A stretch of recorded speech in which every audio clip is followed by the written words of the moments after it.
Hello and welcome to the Strategic Bookkeeper podcast.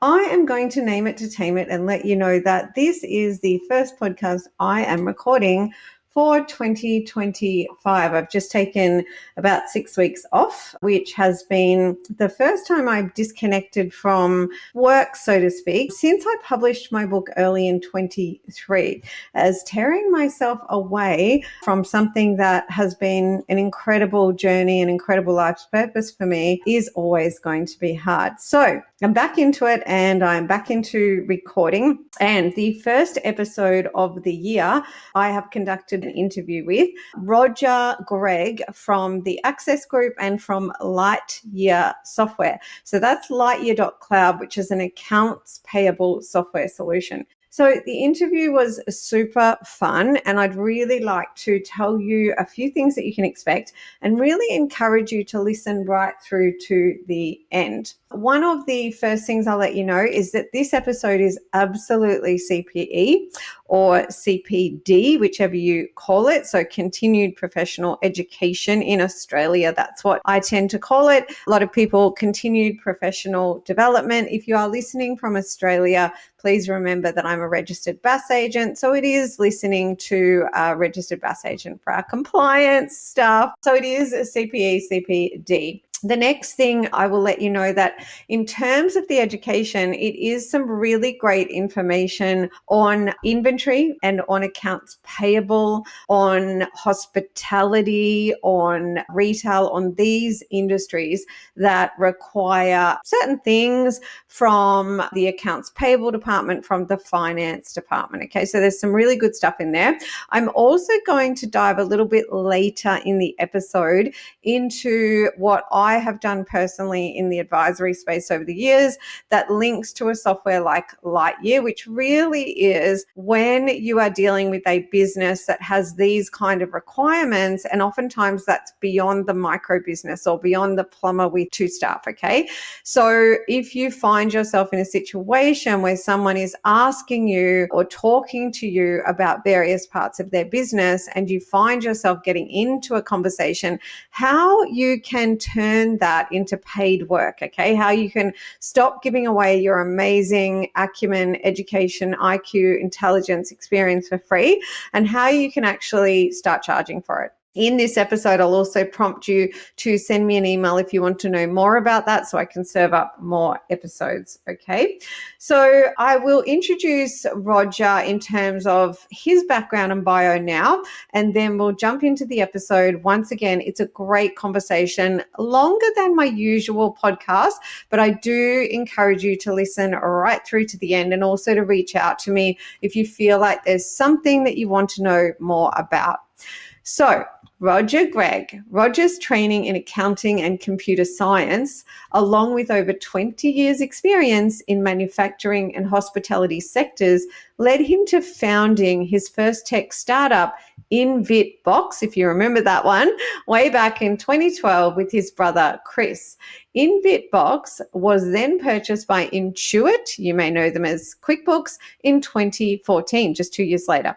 Roger remains an active member of the Australian startup scene. He's based in beautiful Sydney here in Australia.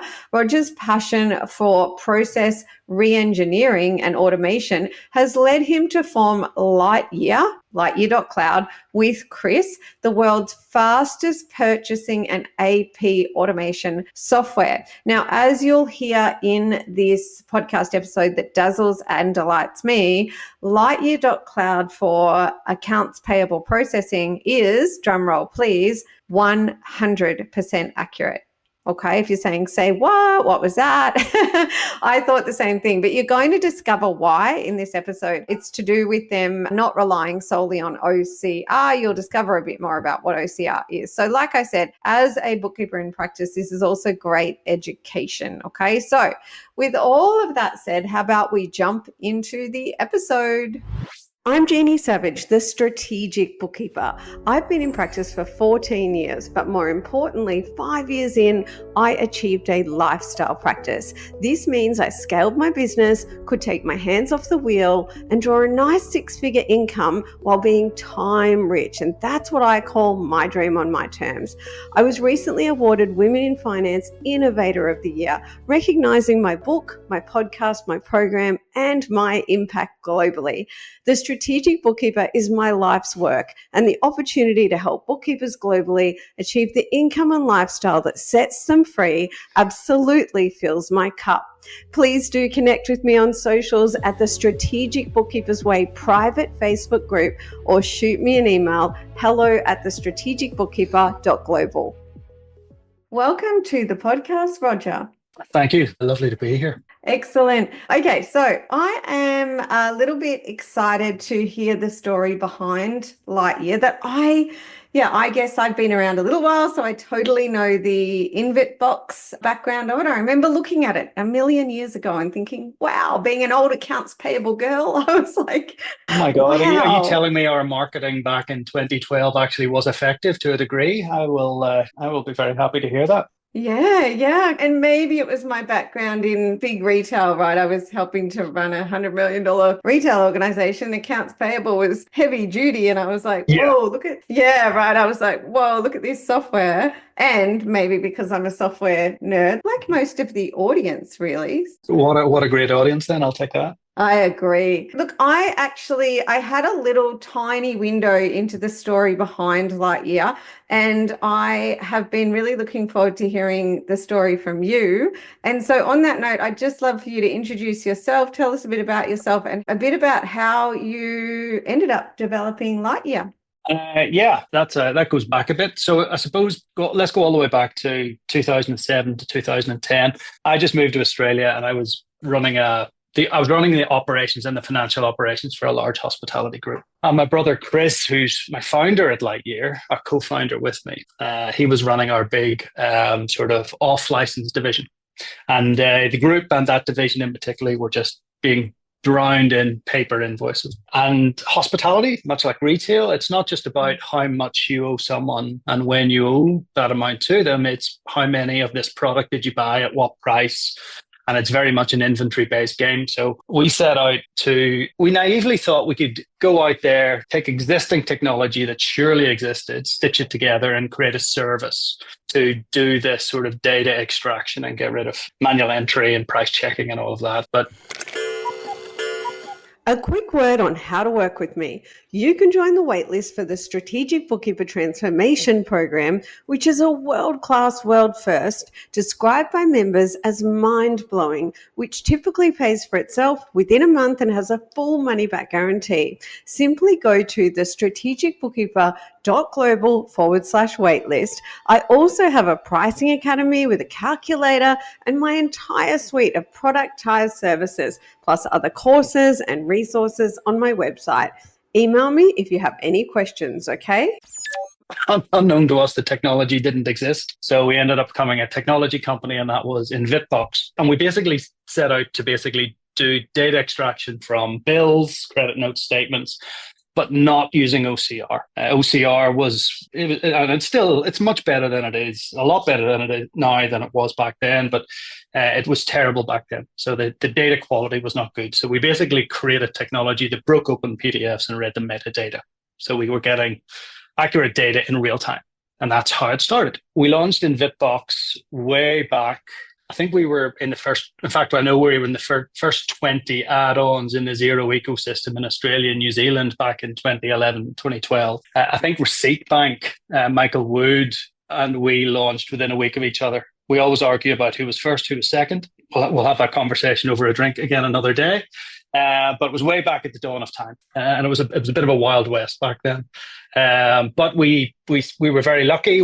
Right place, right time. We sold that company to Intuit in 2014. We worked for Intuit for a while. And then in 2017, the field hadn't really moved on. AP was still much of a muchness, people sort of still doing the same thing. And Chris and I realized we were really one-trick ponies. And so we decided we would use our expertise in a very narrow field, which was accounts payable. And we would come back again and we would do Lightyear.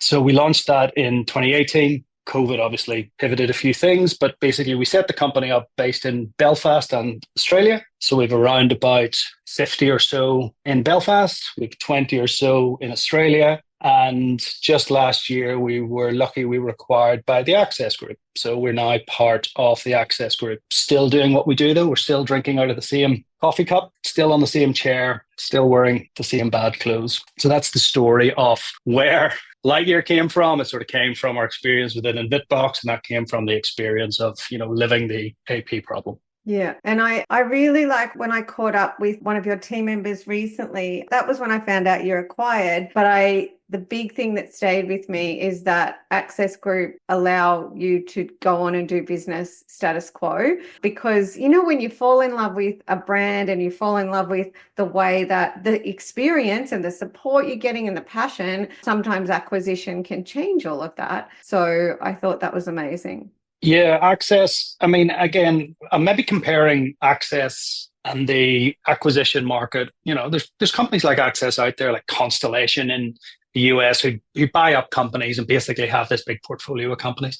I think those companies back in 2013, 2014, maybe didn't have the same approach as they do now. Certainly Access, Constellation, they're buying people now and they go, do you know what? We recognize that you guys know what you know, and there's a reason that you've got to this point. And let us not get in the way of that. They will take on some of the stuff from us. So finance will move into a centralized finance team, compliance, things like that. All the stuff that we hated as founders, but we still get to do what we love to do, which was make things, tinker with things, deliberately try and break things and sort of pivot off and go in new directions. A bit more structure to it, but absolutely, Access has been great in this market. They have acquired Fathom recently. It was Unleashed, changed GPS. And I think talking to each of those founders, the direction of the product has not deviated. They've still been allowed to actually do what they want to do. And I think the entire, private equity landscape these days, it has moved on quite a bit from, let's say, it was 10 years ago. Yeah. And you're still in the restaurant game. Yeah. I've been in that for a while. Bought my first pub in Ireland back in 2003. Hospitality has always been, both Chris and I, we always worked in hospital. There's a culture in hospitality that we still basically follow in Lightyear. I would say at least half of the team in Australia, in fact, more than half the team in Australia are ex-hospo.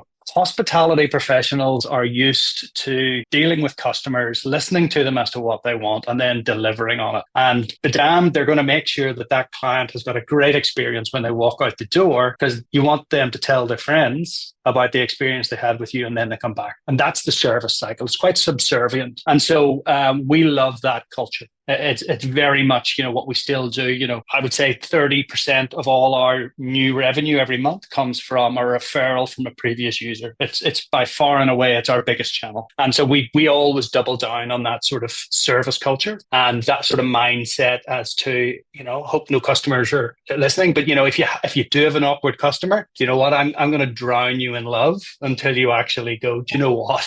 Maybe it was me, right? I love this.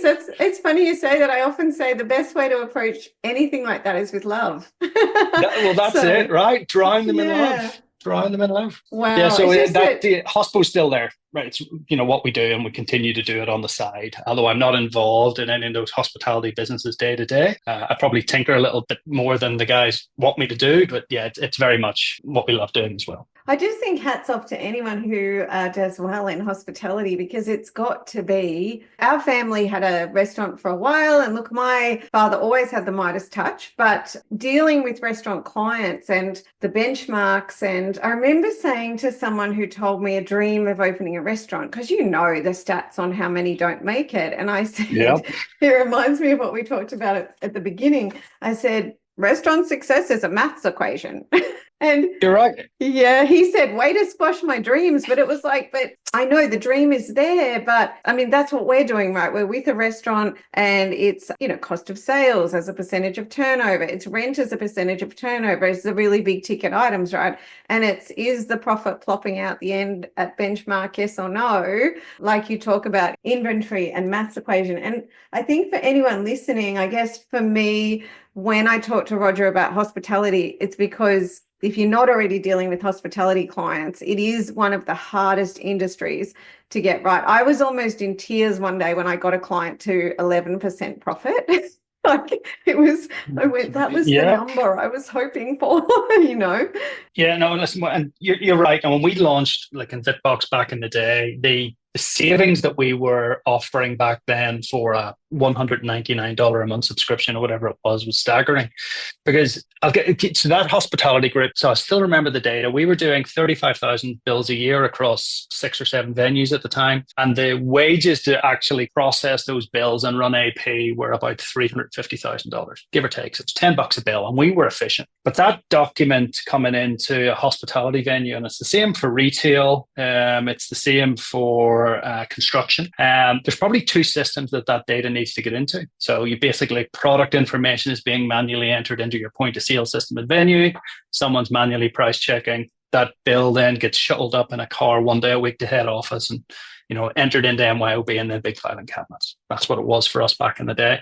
And we were able to, demonstrate easily that there was 80% savings to be made just by, using InVitBox back in the day. And there's a number of apps out there now, like booking software in the hospitality game, like Res Diaries and things like that. All of these things save money, create efficiency, and give you either the energy back to go and put into the business because you're not, punching bills in on the 26th of February to get your BAS return done, or, it just gives you a little bit of time back to spend with the family or whatever it is. That's at a micro level. Then at a larger hospitality group level, or let's say you're a group of IGA stores, stuff like that, it allows you to then sit back and go, okay, well, across my venues, I'm achieving this over here, prices are different here and here.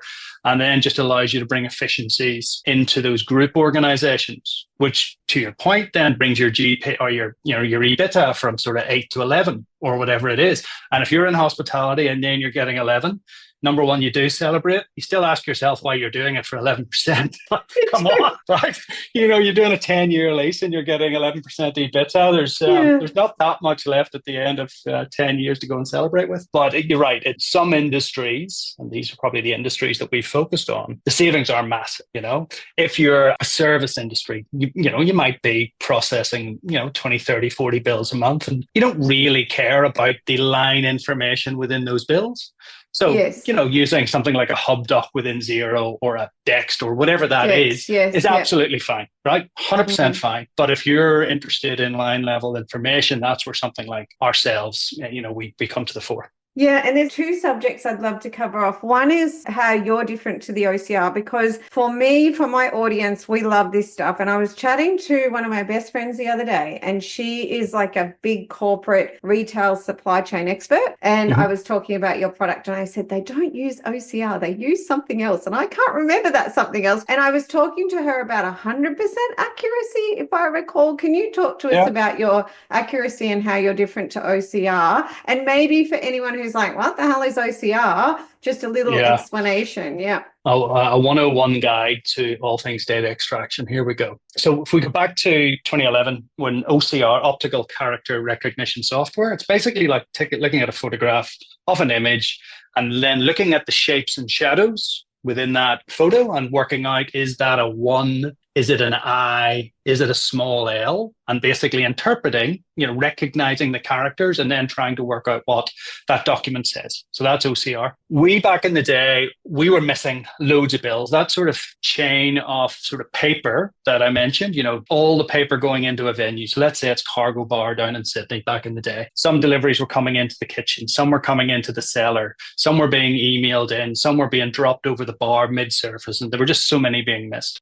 And when we were trying to work out a better way to solve the problem of missing documents, you were always contacting a supplier, and the supplier would go, where do you want it emailed? And we were like, okay, hold on. Every supplier is able to email you a copy of the document. They might be used to printing them or whatever, but they can all certainly email a PDF. So we set out to basically create, well, we didn't set out, but we ended up creating tech that basically breaks open PDFs. And inside the PDF is the metadata, sort of XML code that basically Adobe, as an Adobe PDF reader, takes the code, takes the font size, and basically renders it on screen for you. So what, in effect, Lightyear's primary data extraction does is basically break open a PDF and read the metadata, and you're actually reading that it is a small L, right? And that it is part of a word, and you're actually doing that all in real time. So the data extraction from a document is much less than a second, which means that within round about 4 seconds of a supplier emailing from their system to our email server, dropping down into our data extraction engine, and then popping up on the screen in Lightyear is about 4 seconds. And once we've actually created a map telling Lightyear where certain bits of information is, that's 100% accuracy. No problem at all. But we've just moved on from that. Has been our sort of the way we've done data extraction for about 10 years. This mapping system, show us once what a Coca-Cola Australia invoice looks like. It takes one of our guys about 90 seconds to basically tell our system where everything is. And from that moment, anyone in the system who receives a Coca-Cola Australia invoice gets immediate data extraction. We've just launched a technology called Smart Extract, which starts to basically, it's like an ML AI engine. And it's basically doing that data extraction without the need for an operator to create a map. Okay. So again, from a user's perspective, the real sweet spot is the first time that a new company sends an invoice in the Australian market to a Lightyear customer, there's no need for the Lightyear customer to request a map to be created to extract an invoice from Joe's Plumbing Australia, right? It's just done. Smart Extract does it. But behind those two bits of data extraction, and those are still bits of data extraction, predominantly taking data out of PDFs, we also do have OCR. We put OCR into the tech stack about 4.5 years ago. And that means that if indeed it is a scan, it might be saved as a PDF, but it's actually a photograph. Yeah. It's a photograph by another name, right? It's a JPEG saved as a PDF. We do run OCR over the top of it. So that's our fallback tech, but much, much less than sort of 1% of documents rely on OCR. 99% rely on this data extraction. And it means you're getting product code, color, size, quantity, unit price, automatic tax detection, etc. in real time, which then makes retail, construction, hospitality, aged care, education, all of these industries that need that sort of bit of information. That's what makes it really sort of sweet for them. And the 100% accuracy. It's interesting when you were rattling off some of those industries. I just even before when you said construction, I'm like, construction, I get it. They have inventory, right? And aged care, but I never would have thought of those industries. I'm always, retail flows through my veins, right? So I'm always like, retail, wholesale, all these kind of things. Yeah. Totally. So when we through COVID, when we launched Lightyear in 2018, people knew us from our InVitbox days, and we had set out in InVitbox days initially to create a solution which was predominantly for hospitality. So we were known as Hospo. So when we launched Lightyear, it's like, the Hospo brothers are back, whatever, right? And we set off on that Hospo journey again. And then COVID hit, and every hospitality venue closed overnight. We were like, right, what do we do? We had a flurry of internal please contact me sort of emails through the website from aged care. And that's when we realized that aged care is actually a hospitality venue that the same couple of hundred people turn up to every day. It's got ops, it's got maintenance, it's got catering, it's got entertainment. Maybe it doesn't serve booze, but there's drugs in there, so swap out the beverage for drugs. It's a hospitality venue. So we pivoted to aged care. And then construction as well came to the fore during COVID because that industry kept going. And you were allowed to go to site if you were actually building, but the office administrator wasn't allowed to go to the office, right? So it's again, how do we continue to function as a construction industry, but we actually can't get to the office to process bills. So that's where it's sort of COVID actually was very kind to us. It was bloody scary at the start, I'll be honest. I still look at the P&L from back in the day, and that hurt. But it was kind because it forced us to, look at other industries, and to a degree as well, it forced other industries to look for paperless solutions. So it worked out well in the end. Yeah. I love that about COVID. For me, look, have been a tech nerd for a long time. Way back 20 years ago, I was so excited about OCR and helping to build out fully integrated accounting software and all these things. So I've been very online and all these kind of things. And when COVID hit, there was just this part of me went, the whole world is going to be dragged kicking and screaming into the now. So there was that, I did a little speaker spot called the post-pandemic shift in consumer behavior, right? Because especially in our accounting industry, there wasn't a big uptake of people going online to get to know us at 10 o'clock at night, right? You just got a referral, you rang the lady or whoever it was and you said, hey. And it's really interesting how COVID changed everything. So look, I love that kind of thing. The other thing, so when I was chatting to my girlfriend the other day, again, being a tech nerd and getting into tech so early myself, and my mother was actually the same. She loved tech. I was a little bit shocked to hear how still backward and antiquated a lot of big companies AP is. Is that what you see? Yeah, listen, I would say in Australia, and Australia is probably ahead of the adoption curve. I would imagine that there's at least 60 to 70% of the Australian market is manual and still in AP. 60 to 70%. 100%. Like there's even, like I know sort of, let's look at the small end of the scale. So within Xero, you've got HubDoc built in, right? And HubDoc within Xero gives you the ability to sort of automate your AP to a degree, but not if you've got serious AP, right? It's still there. I would suggest that the vast majority of customers who could avail of that HubDoc within Xero are still not doing it, right? They're still going and manually entering in, go to the purchase, basically enter a sale or purchase invoice, bill, or whatever it's called. Yes, there's in this market, 60 to 70% is still massive opportunity for AP providers in Australia. That would be 85% in the UK. That is 90% in the US and Canada. It's crazy. But it is like if you've had someone, or let's say you've had a desk in the corner of your office and over the course of 20 years, someone has always sat there and they have basically done bank statements, they've done bills, they've maybe answered the phones, et cetera, et cetera. You as a business owner just expect that there's $100,000 cost in the corner of your room at that desk. And you're almost like, well, I've got to find them something to do, right? That's the mindset of a lot of businesses. And so AP is just, AP gets done at the end of the week and that person has capacity to do that through the week. So it's almost like continuing to find 40 hours of work a week for that person, as opposed to going, okay, well, 20 hours of the week is an AP. I can remove that. Goodness, I've now got 20 hours in the week to basically work out, what is that person doing on the 20 hours? And now we can start basically going, well, I can automate, bookings. I can automate this, automate that. And all of a sudden, I don't need that desk in the corner of the room. I can downscale the office or, whatever, put a sofa in there. Whatever happens. AP is still, it's wide open. Yeah. Wow. And I only found out not so long ago about the UK, and I recently heard about the US and Canada. I just had no idea that Australia was really far ahead in terms of our take up of tech. So that was really interesting. Yeah. And we've Xero to thank for that. Back 2011, the ecosystem that they created, it allowed people like us who hadn't a clue what we were doing and didn't know anything about tech, it allowed us to basically, have a go. And, back then, like we were to say Xero add-on first 20s, even when we were doing the first road shows, there would only have been maybe 10, 12 apps. When Receipt Bank and we launched back in the day, it was actually really easy for an accountant or bookkeeper coming to a Xero event, because there was us, the two of us in the corner of the room. I was in Bitbox, as it was, not Lightyear, and Receipt Bank, and someone would come over to us and go, so I've got this client and I've got all these receipts. And I'd be like, oh, stop. Can you just go and talk to Michael? He's Receipt Bank. And someone would come to Michael and go, I've got this supplier and he's got all of these bills coming in. Oh, stop. Go and talk to him in Bitbox. Really simple.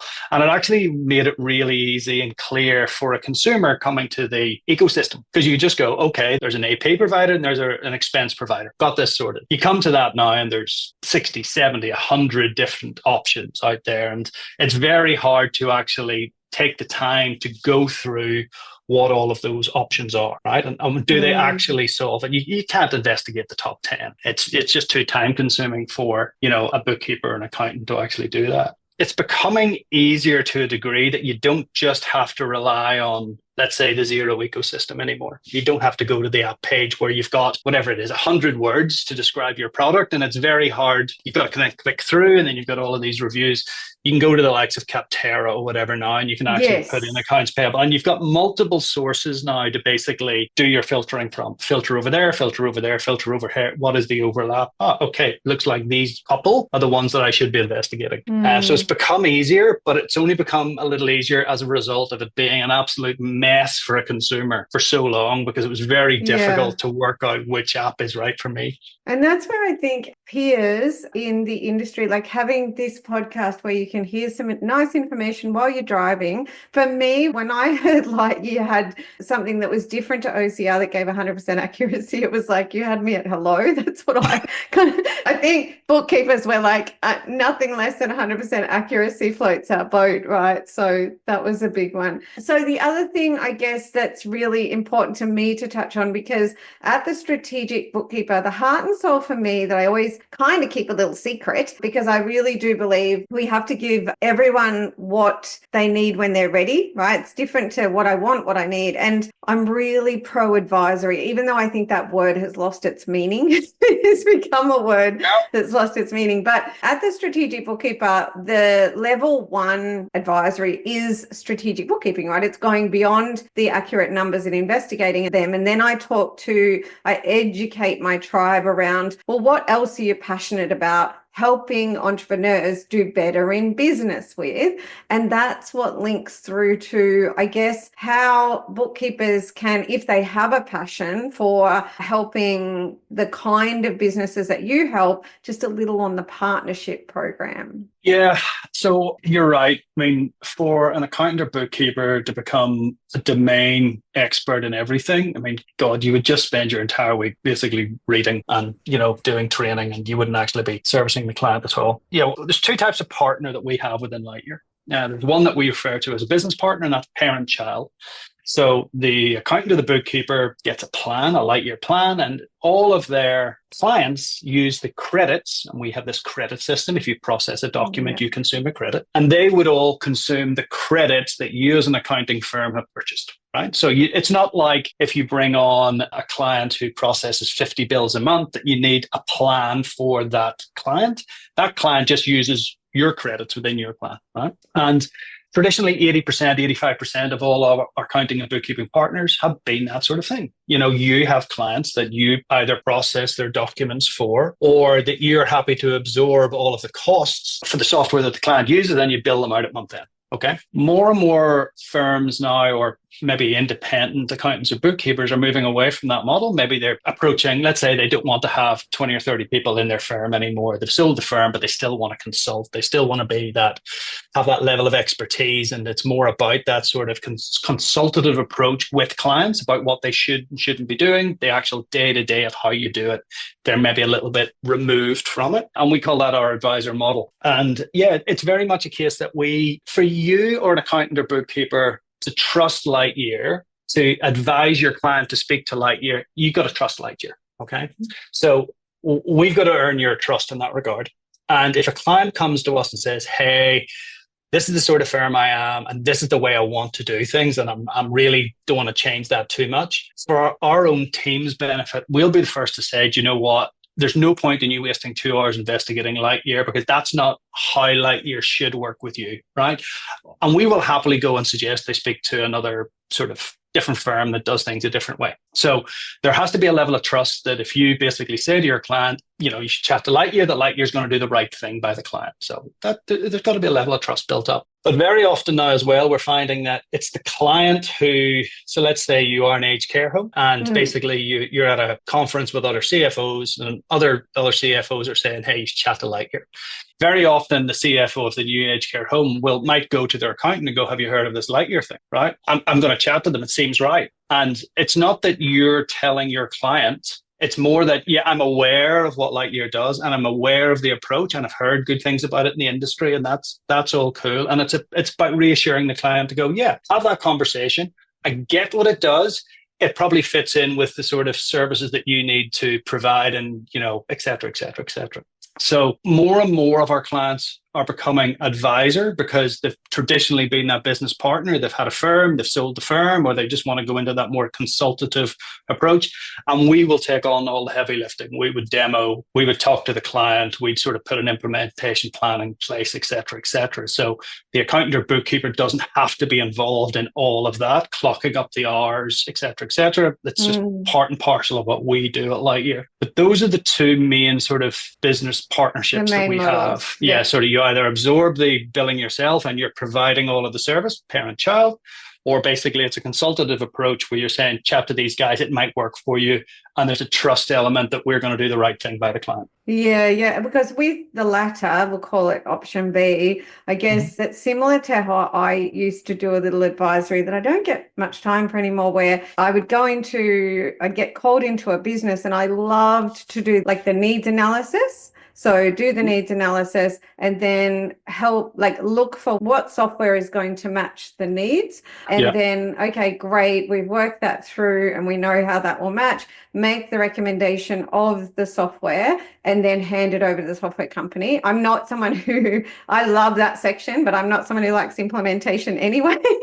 I will not be doing that. That's it. Horses for courses. And, as part of that, there's a number of different ways that we obviously work with the accountant and bookkeeper as to, sort of to thank you for that introduction, sort of trailing revenue schemes and whatever they are. But, we have found that we need to do that lifting. And that's part and parcel of what a sales cycle should be. It's like someone walking into a restaurant. You want to sell them on the specials. Right. And then hopefully, they go for it. It can't just be a case that someone walks in and want that, and that, and you as a dummy are just taking orders and walking away. There's got to be a little bit of tell me what you like, tell me how you prefer to do things. This is, the dish or the, menu that you should consider. But yeah, it's more and more that sort of advisory model, that option B, that last 2 years, that has really started to take off. And I think that is a change in the industry, the accounting and bookkeeping industry, where people are no longer wanting to have that team of 3, 5, 10, 20 people just banging out data. They don't have this big office to run anymore, and they just want to keep their toe in the water, consultative approach, become subject matter experts. And we're also finding that people who were general bookkeepers are now basically, right, I'm early learning. I want to understand the compliance of early learning and education. I want to understand the software that actually works for it. And I'll just become known as basically being early learning and education bookkeeper or a consultant to that industry. And people are narrowing down as well. Yes. This is the heart and soul of adapting in our industry, to just move with the industry. And everybody who's listening, all my beautiful bookkeepers all over the world who are listening, you're here future-proofing. You're here adapting. And oh dear, we've got to adapt to automation, AI, robotics, cheap labor, and now AI. And none of that should be scary. I know that for a lot of people it can be. The world is spinning, everything's adapting. And I would say a lot of the bookkeepers I work with globally, a lot of the time they're like me, they're mums. A lot of the time they have more skills than confidence and they undervalue themselves. And I will say that these opportunities to help businesses, especially once you move out of that little micro business where I get a phone call, someone starts talking, and my little rule is if they need me for more than 15 minutes on the phone in that first conversation, I need to start charging. So then it's like, okay, well, let's do a discovery session. Maybe that's $1,000, maybe it's $2,000, where I find out a little bit, and then it's into that. Okay, well, now let's do the next section where we have a look at a bird's eye view of your organization. And then, yes, let's start to look at the software you need. And it's so important for bookkeepers. Well, just so many bookkeepers do this stuff for free. They're doing that first hour or two and not charging for it. And then beyond that, they're not valuing. I mean, even 20 years ago, I charged out $10,000 to do a software needs analysis, right? I looked at 2 softwares. One of those softwares, Arrowflow, changed the software at that point just to adapt to what we were doing. It was so much fun. But the solution that business got, and then another one in construction, instruction where they just said, how did you do that? And it's like, well, it's just a process, right? It's just understanding your needs, finding this software. I didn't even know that existed, matching it up, going based on what you've said, this is what's going to work. But for the bookkeepers out there to really value themselves, value your expertise, like you talked about, subject matter expert, and understand that this advisory space, nothing like bookkeeping, the charge out rates, what the market will bear is totally different, but also the return on investment for your clients. When you can help them find these solutions, the return is massive. So you're no longer a cost, you're an investment, right? Yeah, I think people like yourself, podcasts like yourself, I think accountants and bookkeepers or consultants are becoming more aware of this and actually now finally valuing what they do. You know, we sort of looked about a number of years ago, whatever it was, we looked at our sort of average cost of acquisition, our average CAC, and go, do you know what? We're spending this on average to basically find a customer inquiry. And now we're sort of saying to the accountant and bookkeeper, if you've got someone that you would like us to talk to, we're going to put a pin in the CRM that has come from you. And if this customer runs with it, that cost of acquisition that we would normally have, we'll give you that. You know, that's the sort of, you know, revenue that you're going to get over the period of the client working with us. The bigger the client, the more the trailing revenue. But it has amazed me until I would say maybe the last 18 months that there is now a realization and finally an expectation from the bookkeeper to basically go, do you know what? I recognize that I'm providing you with an opportunity to, you know, get a client, and you say that your clients don't leave you. So basically you're going to get $379 from this client for the next 7 years. Right? It's changing, and it's in no small part to the sort of advocacy that you're sort of putting out there. Which I'm really excited about, because my passion is helping women. In the pit of my stomach one day, I knew that I wanted to help women globally, and with that confidence, with that valuing themselves. And I'm really pleased to say that's the feedback, is they really step up into that place. And so also helping women have less issues around money. Oftentimes we're natural nurturers, you know, yeah. Boys and girls are raised very differently. And luckily in my tribe, bookkeepers are really vulnerable and let me know about how triggered they get around even earning profit, you know. So just, I love this conversation, because whether it triggers a listener, whether someone's saying, hell yeah, I'm there, it really just allows us all to take a moment and come together as a community to really support one another, to really be okay with building our own financial independence and being rewarded for the impact we have on businesses and families as well. I mean, it was clear to me years ago, if you look at the demographic of take 100 bookkeepers, it was going to be 90-something% female, right? That's just the way the market is. And I am convinced it's because bookkeeping is a profession that there's a lot of challenges in there now, with automation, with people expecting, you know, being charged $79 for all of this software for a month, but you're trying to charge me this. It's like, well, yeah, do you know how much expertise I have? But I've also noticed as well that I think one of the reasons that female bookkeepers are successful is because there is a natural, it's built into the DNA of women. And this is not, it's a very general statement, so careful. Yes, it's built into the DNA of women to share, right? It is. You will talk, you'll work out the best approach, you'll open up to each other. Here's what's going wrong, here's what's going right. And that's not natural for a guy. I'm shocking at it. I'll bottle little things up and basically hide it away. And my wife's sort of going, you know, Roger, can you just go and talk to somebody? Talk to one of your friends about this. And I'm like, no, it's what I do. Women are totally different. And I firmly believe that to the end of time, the percentage of bookkeepers or people in this sector are going to remain women because of that sort of consultative and empathetic approach that women naturally have to things. We do. It's true. You know, it might be a little bit of an elephant in the room, but it's true. And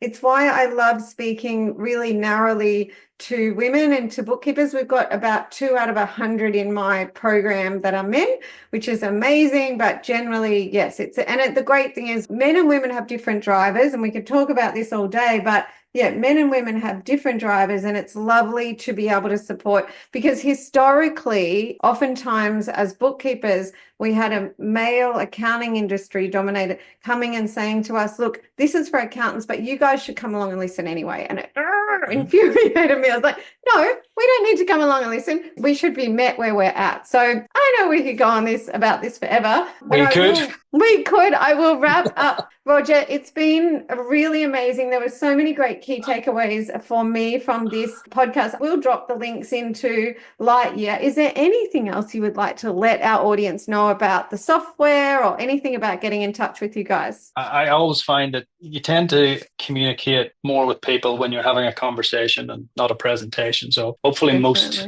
of what Lightyear does and how we approach things and how we approach partnerships and relationships has come out. But if anyone would like to look, obviously we've got an office in Sydney, we've got an office in Belfast, and between those two offices, there's basically 22 hours a day of online live coverage, and that extends into weekends a little bit as well. The website is lightyear.cloud, CLOUD, and we have phones, we have live chat. We love a good chat, and if anyone would love to get in touch, talk to the team either in the UK or here about partnerships and how that works, we'll have the team reach out. If you want to just have a look at the product, what it does, have a think about whether it's right for a client. Again, have a chat to us. We'd love to talk to the client as well and see if we can help them. Yes, and if anyone wants a little bit more expansion from me on that whole, well, how do you do that needs analysis? How do you charge?